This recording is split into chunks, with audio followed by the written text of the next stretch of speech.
Assalamualaikum warahmatullahi wabarakatuh. Waalaikumsalam warahmatullahi wabarakatuh. Asyhadu an la ilaha illallah wa asyhadu anna Muhammadar Rasulullah sallallahu alaihi wasallam taslima. Amma ba'du. Bapak-bapak, ibu-ibu, jamaah salat subuh yang disayangkan dan dicintai Allah, dan sama-sama kita berdoa agar ibadah kita tidak hanya pada pagi hari ini juga diterima Allah di sisinya. Amin amin ya rabbal alamin. Itu juga puasa yang kita lakukan menuju pada tingkat ketakwaan yang diidamkan setiap para muslimin. Kita berpuasa diharapkan menjadi semakin takwa. Bapak-bapak, ibu-ibu, saudara-saudara, melanjutkan atau saya tersentuh dengan ceramah tadi malam dari Saudara Profesor Dr. Masdiana tentang dia menyinggung tauhid. Ada tauhid uluhiyah, rububiyah, sifat. Dan itu saya masih ingat itu ditulis dalam tafsirnya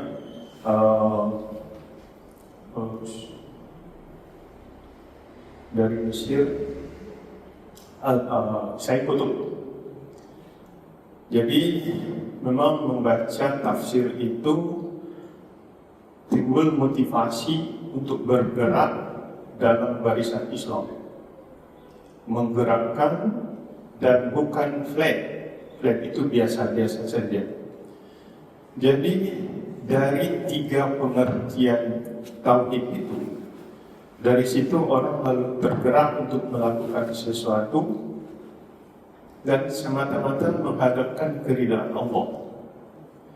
Bapak-bapak, ibu-ibu, saudara, sekedar mengulang, ada tauhid uluhiyah, ada kedua tauhid rububiyah, yang ketiga tauhid sifat dan asma.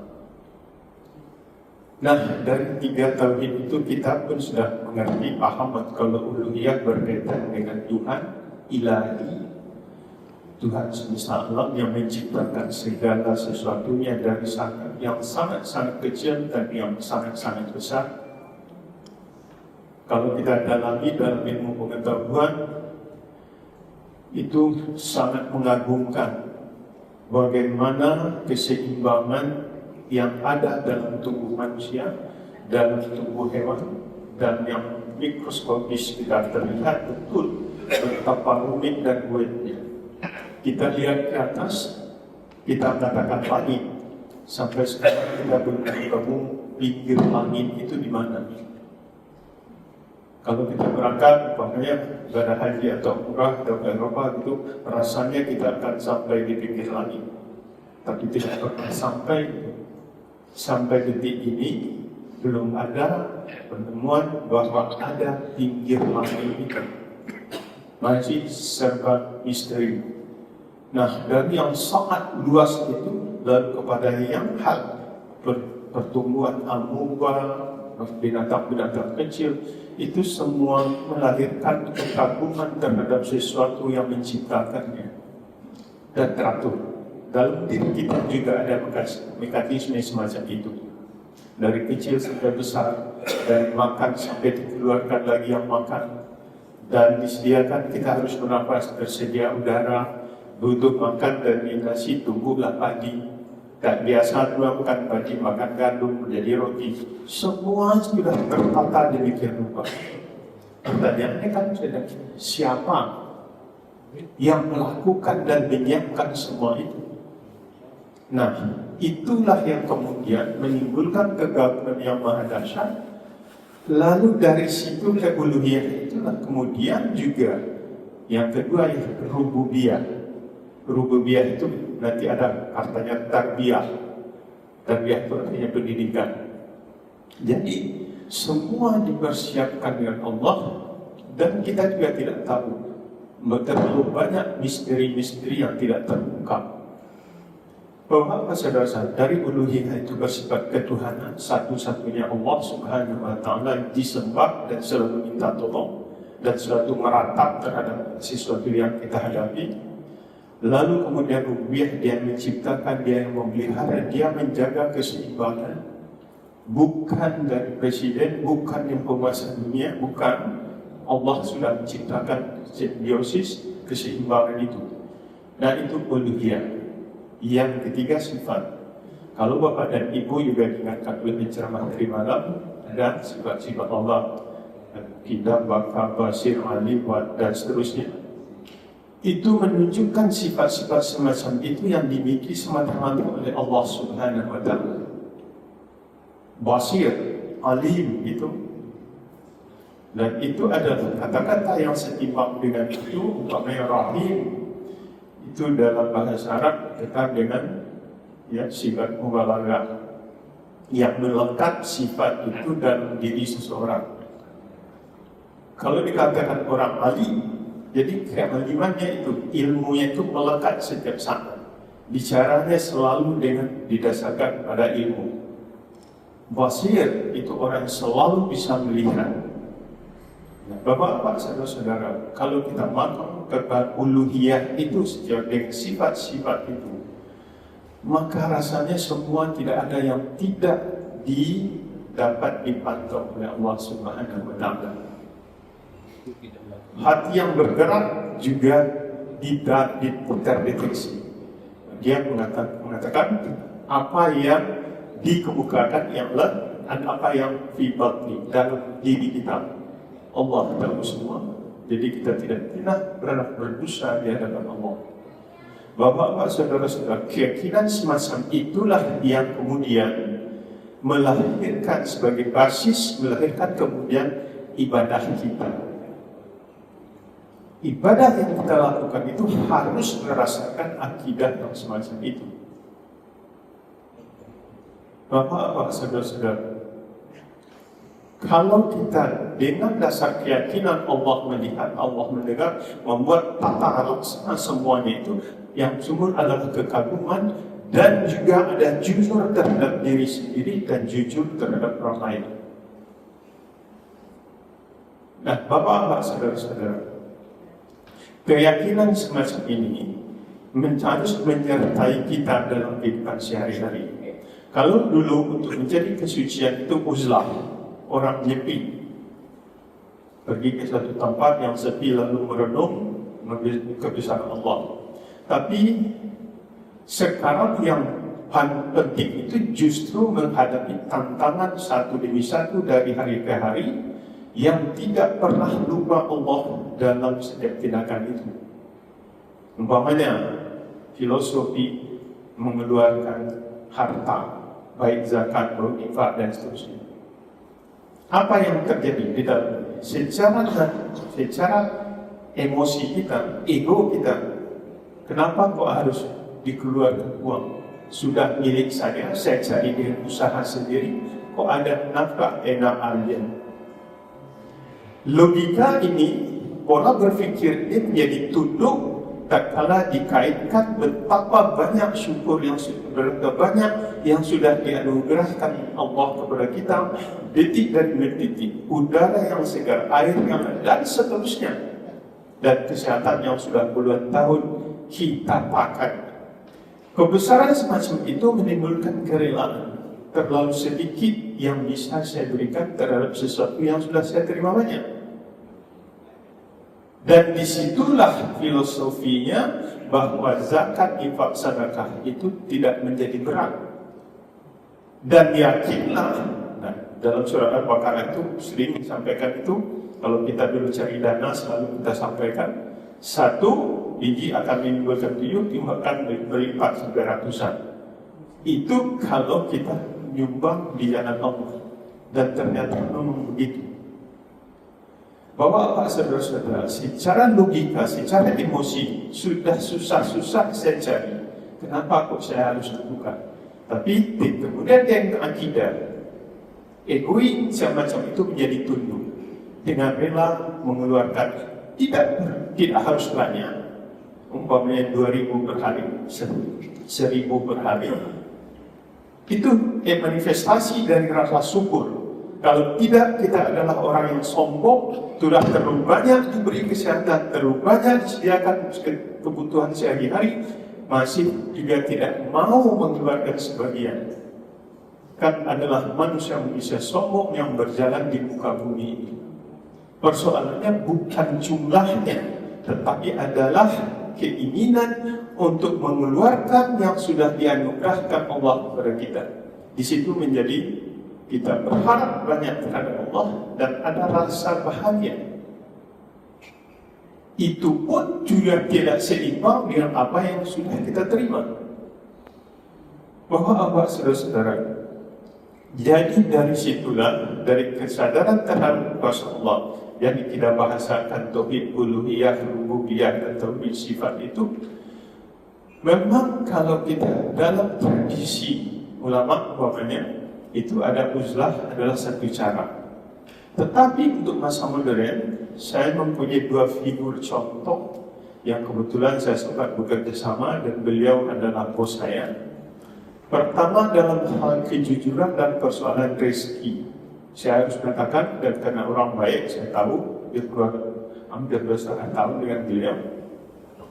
Satu-satunya menteri keuangan yang tidak punya rumah sampai akhir hayatnya adalah Pak Mari Muhammad. Honor yang 10 juta hampir setiap bulan istrinya menelpon kantor, sudah keluar honor bapak. Menteri Keuangan di zaman Soeharto. Dan saya mengalami itu kalau kita rapat paling kalau udah sampai malam itu paling nasi padang. Yang terkinap di depan meja itu hanya paling goreng tempe, goreng tahu yang bisa dibeli di halaman depan keuangan mobil. Nah, ini kenapa kok bisa begitu? Sementara setelah itu tidak satupun menteri keuangan yang kita lihat seperti itu. Anaknya juga mau sudah pertemuan, dia menteri, dia tidak mau. Kamu cari kerja ke Malaysia. Kenapa kok bisa begitu? Dan bajunya saya sangat terkesan, selalu lengan pendek, celananya hitam. Belum pernah saya semua itu dia melihat lengan panjang pakai dasi. Saya belum pernah melihat.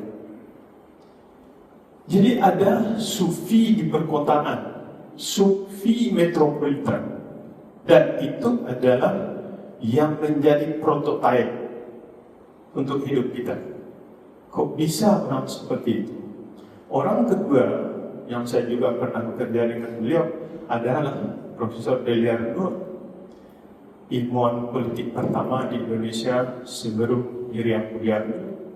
Sama persis tampilannya, jalannya, yang hampir mirip dengan Pak Mani.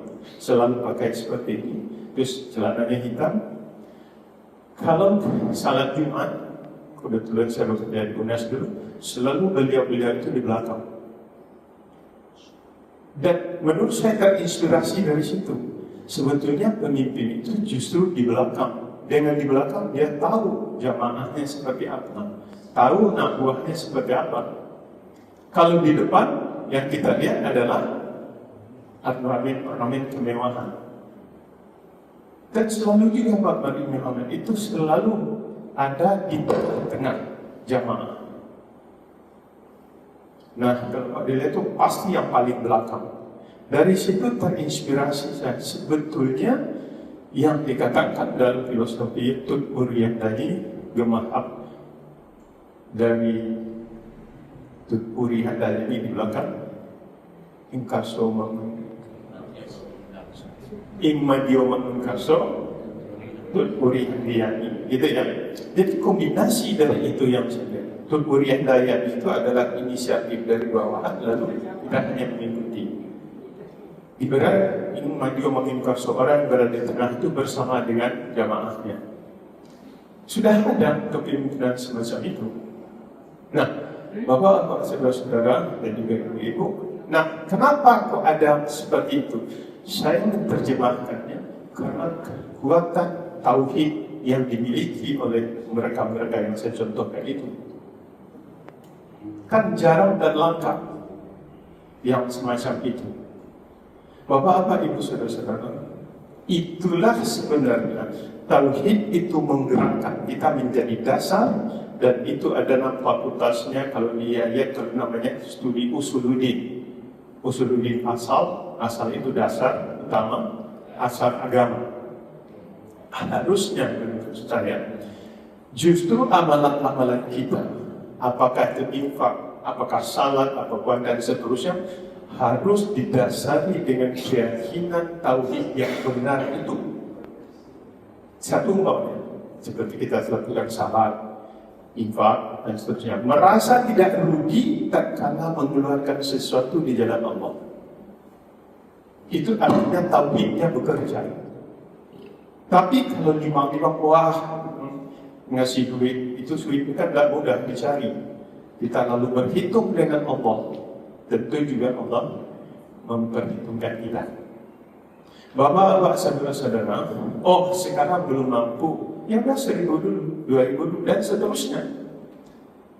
Kan orang beramal kepada Allah itu bukan dari volumenya, dari niatnya, hasratnya, itu yang dinilai. Ma zahara ma batana. Zahara itu jelas, batana itu batin yang di dalam. Itu yang tidak diketahui oleh orang lain, hanya kita yang tahu sendiri. Karena itu harus ada muncul kesadaran itu.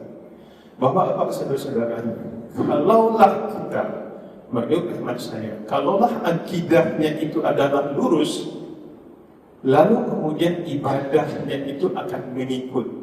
Yang mendrive itu adalah keyakinan kepada Allah itu, mendorong kita untuk melakukan itu karena percaya pada Allah Subhanahu wa taala, betapa beliau Allah itu sangat sayang pada kita, menyediakan semua kebutuhan kita. Tanpa harus kita minta sudah tersedia kebutuhan kita. Bukankah itu satu kemurahan yang dahsyat? Kenapa kita harus sambil berhitung di dalam Allah? Mudah, tidak mudah. Harus ada latihan. Nah, latihlah anak-anak kita. Sebelum dia ke masjid, kasihlah uang 1.000, masukkan ke celengan. Itu adalah penanaman habit. Ceritakan kepada dia, ini ibu bapak dapat uang 1.000, kita keluarkan sekian, perlihatkan di depan anak. Dari situlah nama menjadi kebiasaan. Jadi kebiasaan yang semacam itu harus tertanam dari masa kecil. Jika itu terbiasa, insya Allah anaknya tidak menjadi egois, anaknya juga tidak pelit. Bapak-bapak, saudara-saudara, lalu kalau masuk kita ke aspek lain, akidah, ibadah, harusnya ibadah itu berjalan dalam tauhid yang benar itu. Mesti dekat dengan Allah, dipantau Allah dalam waktu di mana dan kapan saja. Yakinlah Bapak, setiap tubuh kita mempunyai kadar panas tertentu. Setiap suara kita berbeda satu sama lain. Postur tubuh kita dalam setiap detik mengambil ruangan sesuai dengan postur tubuh saya, dan saya bergerak ke sini, saya ambil ruang seperti itu. Saya tak yakin nggak Bapak dan Ibu, bahwa itu terekam oleh CCTV Allah. Jadi kalau itu direkam nanti, kayak kita komputer sudah diketik lalu dipanggil, mudah melihat. Percaya tak dengan hari hisab yang semacam itu?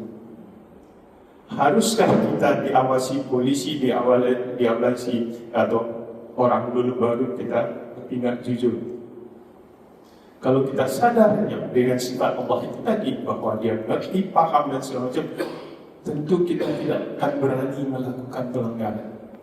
Apalagi secara sadar, apalagi berulang-ulang.